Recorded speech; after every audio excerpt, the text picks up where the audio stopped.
ബ്ലോഗറുടെ മരണവാർത്ത കേട്ട് ഇന്ന് മലയാളി കരയുകയാണ്.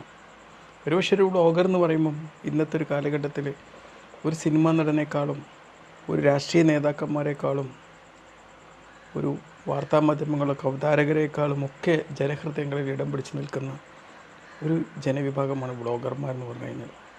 കാരണം അവർ ഓരോ കുടുംബത്തെ എൻ്റർടൈൻ ചെയ്യുന്നു, ഓരോ വ്യക്തികളെ എൻ്റർടൈൻ ചെയ്യുന്നു. അത്രയും ഹൃദയങ്ങളിലേക്ക് സ്ഥാനം പിടിച്ച ഒരു വിഭാഗമാണ്. അതുകൊണ്ടായിരിക്കാം സോഷ്യൽ മീഡിയയിൽ കഴിഞ്ഞ ദിവസം ജുനൈദ് നിറഞ്ഞു നിൽക്കുകയാണ്. പക്ഷേ ഞാനധികം ബ്ലോഗുകളൊന്നും കാണാത്തത് കൊണ്ടായിരിക്കാം അവരുടെ മുഖം ഇന്നലെയാണ് എൻ്റെ മനസ്സിലേക്കും തെളിഞ്ഞത്. അപ്പോൾ ഞാനിങ്ങനെ അന്വേഷിച്ച് നോക്കല്ലേ എന്താണ് പ്രശ്നങ്ങൾ. തീർച്ചയായിട്ടും അദ്ദേഹം ഈ അടുത്ത കാലത്തായിട്ട് കുറച്ച് പ്രശ്നങ്ങൾ അഭിമുഖീകരിച്ചിരുന്നു എന്നുള്ളതാണ്. ഒരുപക്ഷെ ഡ്രൈവ് ചെയ്യുമ്പം നമ്മൾ പലപ്പോഴും ശ്രദ്ധിക്കാതെ പോകുന്നത്, നമ്മൾ ഡ്രൈവ് ചെയ്യുമ്പം നമ്മൾ മുമ്പിലുള്ള വാഹനങ്ങളേക്ക് മറ്റും നോക്കും, പക്ഷെ